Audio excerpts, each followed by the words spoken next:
नमस्कार जी, मध्य प्रदेश छत्तीसगढ़ देख रहे हैं आप। मैं अवधेश कुमार आपकी आवाज की शुरुआत करते हैं और आपकी आवाज में अब हम बात करेंगे छत्तीसगढ़ के पीडीएस सिस्टम की, जिसे देश में एक मॉडल के तौर पर पेश किया जाता है।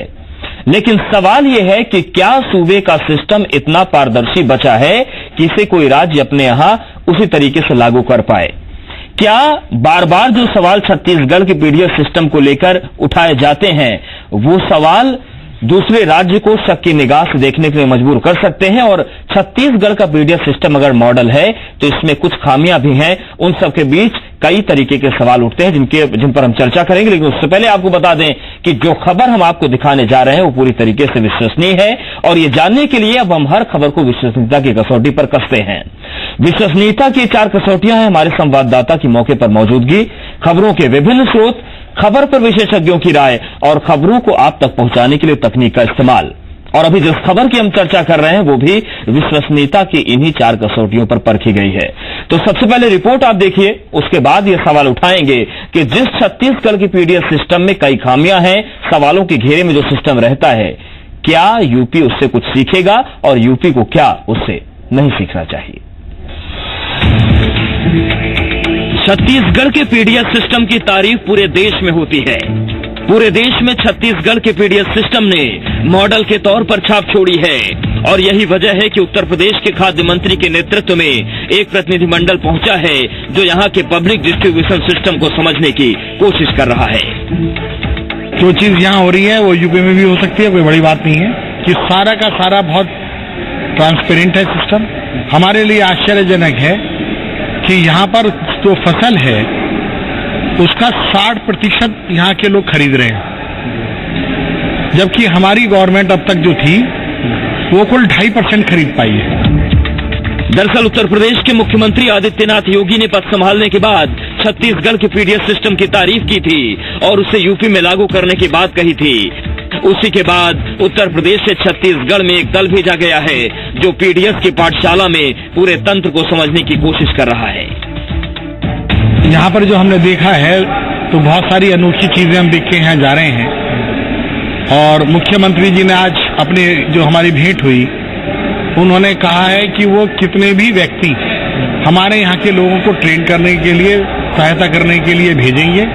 ये उनको मैं उत्तर प्रदेश की तरफ से, उत्तर प्रदेश की जनता की तरफ से उन्हें साधुवाद देता हूँ। उत्तर प्रदेश की प्रतिनिधिमंडल के छत्तीसगढ़ में आने पर सीएम ने खुशी जाहिर की, लेकिन विपक्ष इसे एक मुद्दे के तौर पर भुनाने को तैयार है। कांग्रेस ने सवाल पूछा है कि जिस छत्तीसगढ़ में हजारों करोड़ के नागरिक आपूर्ति निगम घोटाले का दाग लगा हुआ है, उससे आखिर यूपी क्या सीखना चाहता है? माननीय मुख्यमंत्री जी उत्तर प्रदेश में शपथ लेने के बाद एक महत्वपूर्ण निर्णय उन्होंने लिया, और वो निर्णय था कि बेहतर एक पीडीएस सिस्टम उत्तर प्रदेश में बनेगा। छत्तीसगढ़ उनके मंत्रिगण मंडल के साथी आए हैं, उनके वरिष्ठ अधिकारीगण आए हैं, 2 दिन यहाँ रहेंगे। छत्तीसगढ़ मॉडल का अध्ययन करके और यहाँ से हमारे अधिकारियों के साथ बैठ के, चीफ सेक्रेटरी और हम लोग भी बैठ के बात करेंगे क्या क्या हो सकता है, क्या क्या दिक्कतें आती हैं, क्योंकि हमने इस अनुभव को 10 साल में देखा है, तो उनकी जानकारी देंगे। उत्तर प्रदेश के मुख्यमंत्री योगी आदित्यनाथ से सवाल पूछना चाहता हूं कि क्या वे छत्तीसगढ़ में 36,000 के नान घोटाले के पीडीएस के जो आरोप लगे हैं उसे वो अपने राज्य में अपनाना चाहते हैं? क्या छत्तीसगढ़ में जो गरीबी रेखा राज्य बनने के बाद 30 लाख की संख्या थी, जो आज इन 13 वर्षों में भारतीय जनता पार्टी की सरकार में 50 लाख से अधिक हो चुकी है, क्या वे उसे अपनाना चाहते हैं? दरअसल छत्तीसगढ़ के पीडीएस सिस्टम का जिक्र होते ही नॉन घोटाले का जिक्र सामने आ जाता है, जो छत्तीसगढ़ में अब तक का सबसे बड़ा घोटाला है और खाद्य विभाग में ही हुआ है। 36,000 करोड़ के इस घोटाले में जांच चल रही है और 17 से ज्यादा अधिकारी कर्मचारियों को इस घोटाले में जेल जाना पड़ा। हालांकि नॉन घोटाले पर यूपी के खाद्य मंत्री की अपनी दलील है। कोई भी सिस्टम हो, उस सिस्टम को के अंदर अगर कोई कमी या कोई धोखाधड़ी होती है तो सरकार का काम है उस सिस्टम को रोके, ना कि उस सिस्टम को डेवलप करे। उत्तर प्रदेश में डेवलपमेंट का सिस्टम को बिगाड़ करके भ्रष्टाचार को डेवलपमेंट करने का काम हुआ है, और यहाँ पर अगर सिस्टम पकड़ा गया है या कोई खराबी पकड़ी जाएगी तो वो समझ लीजिए कि सरकार के द्वारा ही उसे पकड़ा जा रहा है। छत्तीसगढ़ में पीडीएस सिस्टम को लेकर विवाद अपनी जगह है, लेकिन चलिए आपको वो खूबियां बताते हैं जिनकी वजह से छत्तीसगढ़ के पीडीएस सिस्टम को मॉडल माना जाता है। छत्तीसगढ़ का पीडीएस सिस्टम देश में सबसे बेहतर माना जाता है। छत्तीसगढ़ में पीडीएस सिस्टम का संचालन ग्राम पंचायतें, सहकारी समितियां, महिला स्व सहायता समूह, वन सुरक्षा समितियों के जरिए होता है। पीडीएस सिस्टम को पारदर्शी बनाने के लिए पूरा सिस्टम ऑनलाइन किया गया है। राशन की उपलब्धता की पूरी जानकारी को वेबसाइट पर अपडेट किया जाता है। हितग्राहियों को मोबाइल पर एसएमएस भेजकर उन्हें जानकारी उपलब्ध कराई जाती है। राशन सामग्री पहुंचाने वाले ट्रक को जीपीएस सिस्टम से जोड़ा गया है। हितग्राहियों को अनाज के साथ साथ शक्कर और आयोडीन युक्त नमक भी दिया जाता है। छत्तीसगढ़ के पीडीएस सिस्टम को लेकर तारीफ पूरे देश में होती है, इस बात में कोई शक नहीं, लेकिन कुछ सवाल भी हैं जो सिस्टम को लेकर उठते हैं। सवाल ये कि देश का सबसे बेहतर पीडीएस सिस्टम अगर हजारों करोड़ के घोटाले का शिकार हो जाए और राशन कार्डों का फर्जीवाड़ा उस सिस्टम को दीमक की तरह चाट रहा हो, तो फिर क्या उसमें सीखने लायक कुछ बचता है? सवाल ये भी है कि छत्तीसगढ़ के पीडीएस सिस्टम से यूपी को क्या सीखने को मिलेगा और क्या यूपी को नहीं सीखना चाहिए। सुदीप त्रिपाठी, जी मीडिया, रायपुर। तो इस बात में कोई दो राय नहीं है कि छत्तीसगढ़ का जो पीडीएस सिस्टम है उसे देश में मॉडल के तौर पर पेश किया जाता है, लेकिन जब सवाल सीखने और सिखाने की आती है, जब जो सवाल होते हैं पारदर्शिता के उठते हैं, तब क्या उन सवालों पर खरा उतर पाता है पीडीएस सिस्टम? इस पर चर्चा बेहद जरूरी है। हमारे साथ 3 खास मेहमान जुड़ रहे हैं। सच्चिदानंद उपासने जी, प्रवक्ता छत्तीसगढ़ बीजेपी, आरपी सिंह, प्रवक्ता कांग्रेस, और बाबूलाल शर्मा, वरिष्ठ पत्रकार। आप तीनों मेहमानों को बहुत स्वागत है। आरपी सिंह जी, सबसे पहला सवाल आपसे यही है कि उत्तर प्रदेश का प्रतिनिधिमंडल आया है, तो कांग्रेस को किन किन बिंदुओं पर आपत्ति है? क्या यूपी कुछ नहीं सीख पाएगा आपसे? छत्तीसगढ़ में जो नाला घोटाला हुआ है 36,000 करोड़ का, कांग्रेस को इस पे आपत्ति है। उत्तर प्रदेश में भारतीय जनता पार्टी ने अभी जो चुनाव निपटाए हैं उसमें खरबों रुपए खर्च किए गए हैं। उस खरबों रुपए की उगाही के लिए वो यहाँ का सिस्टम समझने आ रहे हैं कि कैसे हम वो जो हमारा पैसा खर्च हुआ है चुनाव में उसको हम कैसे उगाही कर सके। वो गरीबों की संख्या बढ़ाकर भारतीय जनता पार्टी के जो कार्यकर्ता हैं उनके नाम राशन की सूचियों में शामिल करके कैसे अपने लोगों को फायदा पहुंचाया जाए। और छत्तीसगढ़ में तो सबसे दुखद पहलू यह है जो गरीब व्यक्ति है उसको अब तक राशन नहीं मिल रहा है, लेकिन भारतीय जनता पार्टी के बड़े बड़े नेता जो हैं उनके परिवार के जो सदस्य हैं उनके नाम से राशन कार्ड बना हुआ रहा है। ऐसे सबूत सामने आए हैं। उनके नाम बाद में जब पकड़े गए हैं तो काटे गए हैं और सालों तक उन लोगों ने राशन का उपयोग किया है इसी पीडीएस सिस्टम से। उत्तर प्रदेश को क्या छत्तीसगढ़ के इस पीडीएस सिस्टम में समझने की आवश्यकता पड़ी, ये समझ से परे है। सच्चिदानंद उपासने जी, जो सवाल कांग्रेस की तरफ से उठाए जा रहे हैं, कितना इत्तेफाक रखते हैं आप? देखिए, सबसे बड़ी बात तो छत्तीसगढ़ के लिए बहुत सौभाग्य की बात है कि एक छोटा प्रदेश जिसमें 90 विधानसभा क्षेत्र हैं और एक देश का सबसे बड़ा प्रदेश जिसमें 400 से अधिक विधानसभा क्षेत्र हैं, उस क्षेत्र की उस प्रदेश की सरकार, वहां के मुख्यमंत्री यदि छत्तीसगढ़ राज्य की पीडीएस सिस्टम की तारीफ कर रहे हैं जी, तो निश्चित रूप से उन्होंने उन सब बातों का अध्ययन किया होगा और उसके बाद ही इस बात की तारीफ हो रही है। और अपना जो दल यहाँ पर भेजा है कि उसकी सारी उस सिस्टम को, जिसको सुप्रीम कोर्ट ने भी सराहा, ऐसा नहीं है कि केवल उत्तर प्रदेश में भारतीय जनता पार्टी की सरकार है और वहां मुख्यमंत्री भारतीय जनता पार्टी के बने हैं इसलिए वो सराह कर यहाँ की योजना को ले जा रहे हैं, ऐसी बात नहीं है। यहाँ तक कि यूपीए की सरकार में भी जो अनेक मंत्री यहाँ पर आए, स्वयं प्रधानमंत्री उस समय के, उन्होंने भी पीडीएस सिस्टम के छत्तीसगढ़ की तारीफ की। ये बहुत बड़ी बात है छत्तीसगढ़ के लिए कि हमने एक छोटा राज्य जो अभी बने उसको ज्यादा समय नहीं हुआ है, उसके बावजूद हमारी योजनाएं ऐसी हैं कि उन योजनाओं को राष्ट्रव्यापी स्वरूप नहीं विश्वव्यापी स्वरूप मिला है। ये हम सब प्रदेश के लोगों के लिए खुशी की बात होना चाहिए कि आज हम किसी के मार्गदर्शक बन रहे हैं, किसी को अच्छी बात देने के लिए हमने कोई योजनाएं बनाई हैं छत्तीसगढ़ की इस धरती पर। तो ये हमारे लिए सौभाग्य का विषय है। कमियां खामियां योजनाओं में हो सकती हैं, जो कमियां हैं खामियां हैं, जैसे अभी मंत्री जी ने उत्तर प्रदेश के कहा कि इसको उजागर किसने किया, तो सरकार ने ही किया है। तो ऐसी बात नहीं है कि किसी एजेंसी ने या किसी राजनीतिक दल ने उसका भंडाफोड़ किया है। अभी तो सरकार ने ही अपने अंदर जो कमियां खामियां थी उसको उजागर करके अदालत तक उसको ले गए, उसकी गिरफ्तारियां की गई। तो उसको भी अच्छाइयां देखी जानी चाहिए कि सरकार ने पारदर्शिता पूरी तरह से बरती है, हर चीज पर पारदर्शिता रखी है कि आप कौन कितना राशन लेता है ये भी आपके कंप्यूटर में आ जाता है, आपके चलित वाहन है उसमें भी आप यदि आपने राशन उठाया है तो वो भी आपके वहां पर आता है कि आपको कहीं पर भी किसी भी क्षेत्र में आप अपना राशन ले सकते हैं, कहीं आपको लाइन लगाने की जरूरत नहीं है, कहीं आपको भटकने की जरूरत नहीं है। व्यवस्थाओं में ये दावे तो है, लेकिन उसके उलट आरोप आते हैं हितग्राहियों की तरफ से भी कि कागजी बातें भले ही बेहतर हो लेकिन कई बार जमीनी हकीकत कुछ अलग हो जाती है। ये हम बाबूलाल शर्मा जी से समझते हैं। सर, जिस तरीके के पीडीएस सिस्टम को लेकर छत्तीसगढ़ की तारीफ होती है पूरे देश में, लेकिन फिर भी तमाम आरोपों की बात करें और उत्तर प्रदेश को छत्तीसगढ़ से सीखने की बात करें, इन सब के बीच पूरे पीडीएस सिस्टम को आप कहां देखते हैं? देखिए, मैं सबसे पहले ये बताऊं आपको कि पीडीएस सिस्टम जो है 1940 में उस वक्त और अच्छी सोच के साथ शुरू हुआ था जब भुखमरी के कारण वहां लाखों लोग मर गए थे जी। जो इंग्लैंड की सरकार थी उसके मुखिया ने यहां राशन भेजने से इनकार कर दिया था और भूख से लोगों की मौत हुई थी। उसको ध्यान में रखते हुए ये राशन वितरण प्रणाली जो है उस दौर के बाद शुरू हुई और एक पावन कर्तव्य है ये और ईमानदार कर्तव्य होना चाहिए ये। लेकिन यहाँ पर अच्छी सोच के साथ शुरुआत जरूर हुई, लेकिन बाद में जो अधिकारियों की पकड़ हुई और नान घोटाला हुआ और 36,000 करोड़ का नान घोटाले का आरोप लगा, उससे एक इस प्रणाली में दाग लगा।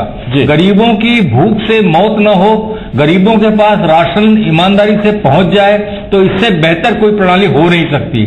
निश्चित रूप से ये जो निगेटिव पॉइंट है वो जितने भी लोग यहाँ जाते हैं उनसे उन निगेटिव पॉइंट्स को छुपाया जाता है, इसलिए सब तारीफ करते हैं। वैसे ये भी नहीं कहता मैं कि सारा का सारा ढांचा गड़बड़ है, लेकिन कुछ लीकेज इसके अंदर में है।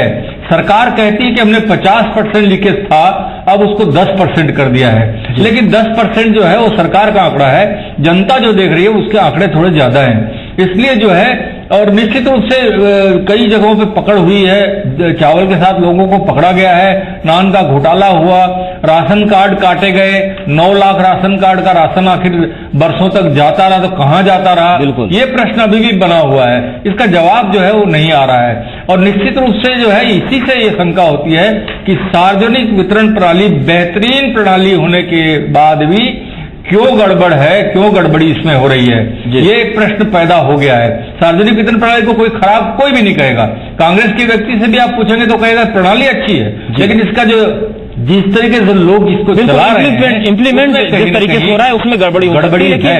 और मैं आपको एक बात और बता दूं जी, एक मिनट बताऊं, मैं भारतीय जनता पार्टी की सरकार का जो मुखिया है, जहां तक हम लोग समझते हैं वो ठीक करना चाहता है, लेकिन अधिकारी जो हैं वो उनके नियंत्रण में नहीं, ऐसा लोगों का आरोप है जी। ठीक है, मतलब अधिकारी नियंत्रणहीन हो चुके हैं।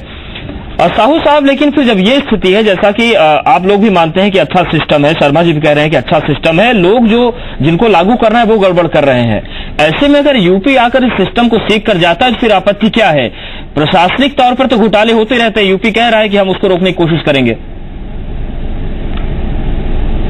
साहब, 36,000 करोड़ का घोटाला हो जाना, गरीब के पेट में जो अन्न जाना था, उस अन्न को उस गरीब के पेट से छीनकर अधिकारियों ने अपनी तिजोरियां भरी है। ये छोटा मोटा घोटाला नहीं है, उस कई किसानों की जाने गई है इसमें। तो आपने, सरकार ने इस घोटाले का पर्दाफाश किया, बहुत अच्छी बात है, हम सराहना करते हैं, लेकिन उसकी परिणति क्या हुई?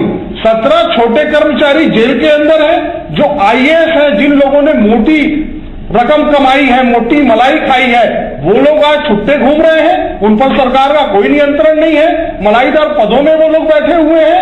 और जिस विभाग ने, एसीबी ने छापा मारा था, उसके प्रमुख ने ये कहा कि जो पैसा डायरी के माध्यम से पता चला है वो एक ऐसे डोमेन में जा चुका है जहां पर हम जाकर जांच करने के का अधिकार हमको नहीं है। उस डायरी में बहुत सारे मंत्रियों के, मुख्यमंत्री जी के रिश्तेदारों तक के नाम उसमें लिखे हैं। प्रदेश कांग्रेस अध्यक्ष भूपेश बघेल ने विधानसभा के अंदर कहा है कि डायरी को या तो सरकार पटल में रखे या वो स्वयं पटल में रखने की अनुमति आसंदी चाहते हैं, लेकिन ये सरकार घबरा क्यों रही है?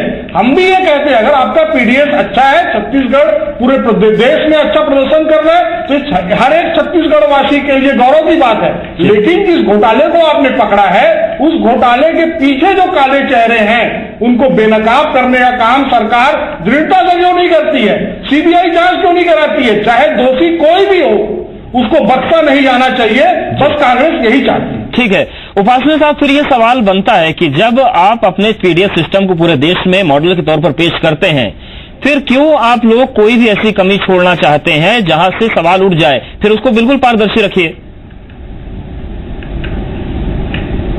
देखिए, हम ये नहीं कहते कि हम 100% सही है, हमने कभी नहीं कहा, और हम प्रयास कर रहे हैं कि वो 100% सही हो जाए। जिस प्रकार से अभी हमारे वरिष्ठ पत्रकार जी ने कहा, माननीय मुख्यमंत्री जी ने कहा कि 10% उसमें अभी है कमियां खामियां, उसको भी हम ठीक कर रहे हैं। तो निश्चित रूप से सरकार का मुखिया भी इस बात को मानता है, क्योंकि ये जो प्रणाली है, जो अधिकारियों की प्रणाली है, जो इस प्रकार से एक आदत इस देश में हो गई, उस आदत को सुधारने का पूरा प्रयास जो है भारतीय जनता पार्टी की सरकार हर स्तर पर कर रही है, और इसके परिणाम स्वरूप जो है ये सिस्टम अच्छा बना है। इसको हम ये नहीं कह सकते कि पूरा सिस्टम खराब है और जिसके कारण से पूरी व्यवस्था गड़बड़ाई गई, ऐसा नहीं कह सकता।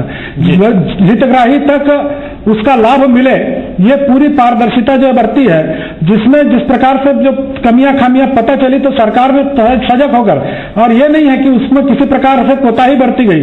जहां तक मामला अदालत में, अभी कोई पूरी तरह से उसका निर्णय नहीं हुआ है, अदालत में मामला है, सारे तथ्य जो आरोप लगाए जा रहे हैं वो सारे तथ्य अदालत के सामने विवादित है, प्रश्न चिन्ह है उसके, उस प्रश्नों का निराकरण अदालत के द्वारा साक्ष्यों के आधार पर, दस्तावेजों के द्वारा किया जाना है। यदि किसी को लगता है कि उसमें कोई बात छिपा जा रही तो अदालत में वो पक्षकार बनकर उस सब बातों को रख सकता है। ये हमारी प्रजातांत्रिक और संवैधानिक व्यवस्था है, इसमें किसी प्रकार की रोक किसी को नहीं है, न सरकार कोई छुपा रही है।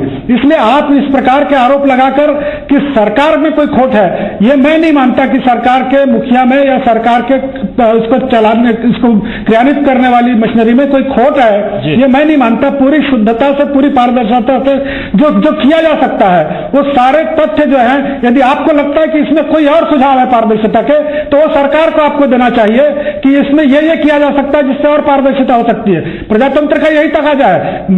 विपक्ष का काम केवल मिनमेक निकालना नहीं होना चाहिए, विपक्ष का काम उसको सुधारने के लिए सुझाव देने का भी होना चाहिए। लेकिन आप लोग केवल विलंबना है, आप लोग क्या हर बात पर केवल सुझाव नहीं देते?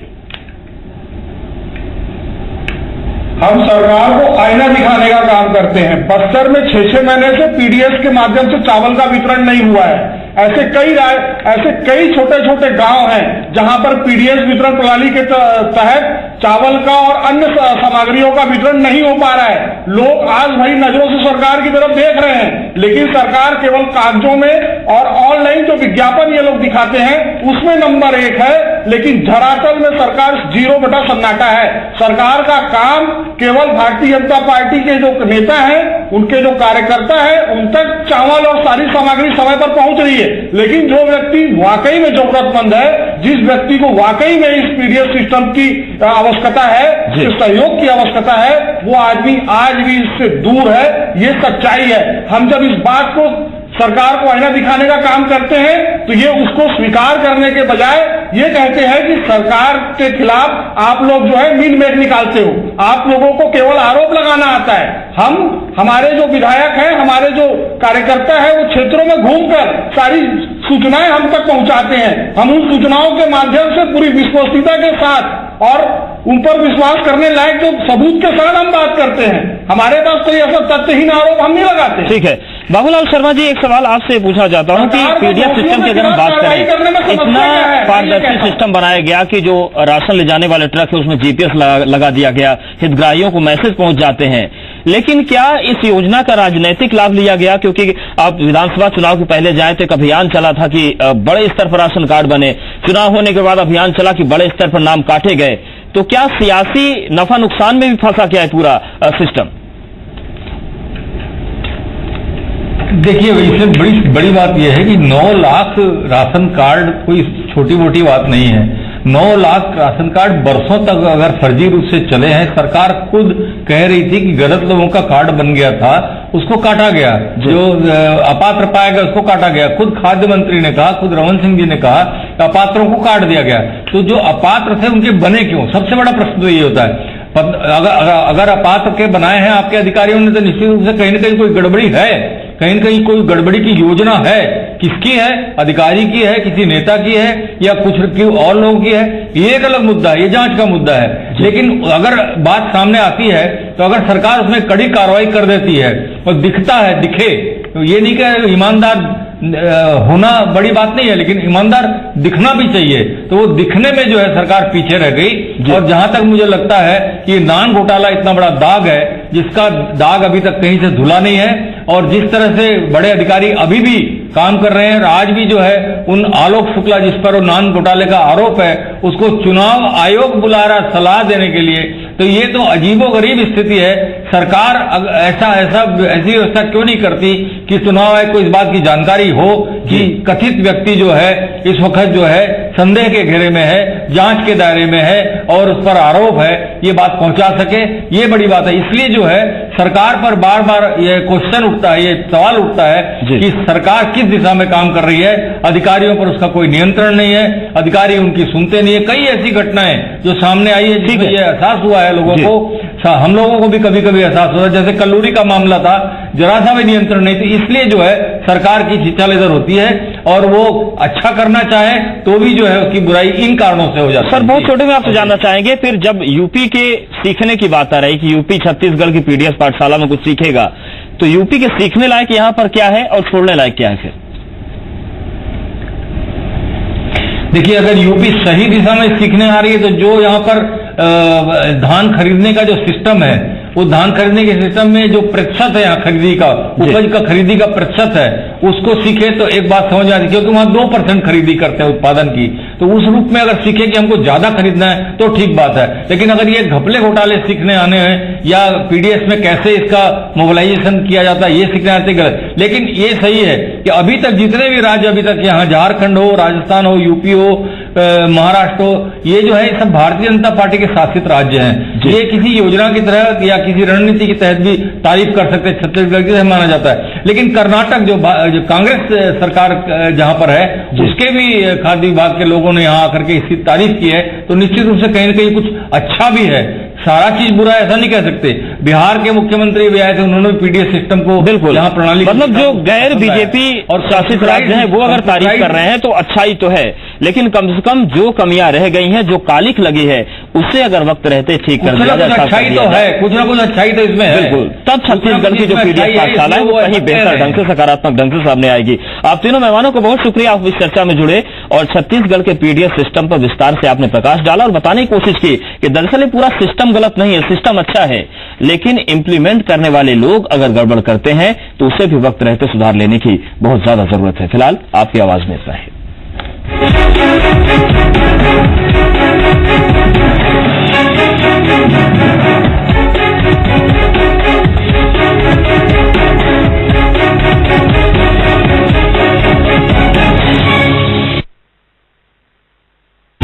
4 साल से हम हैं आपकी आवाज, 4 साल से हम हैं आपका भरोसा, 4 साल से हम हैं आपकी पसंद। आपने हमें बनाया है मध्य प्रदेश छत्तीसगढ़ का नंबर 1 चैनल CMPCG।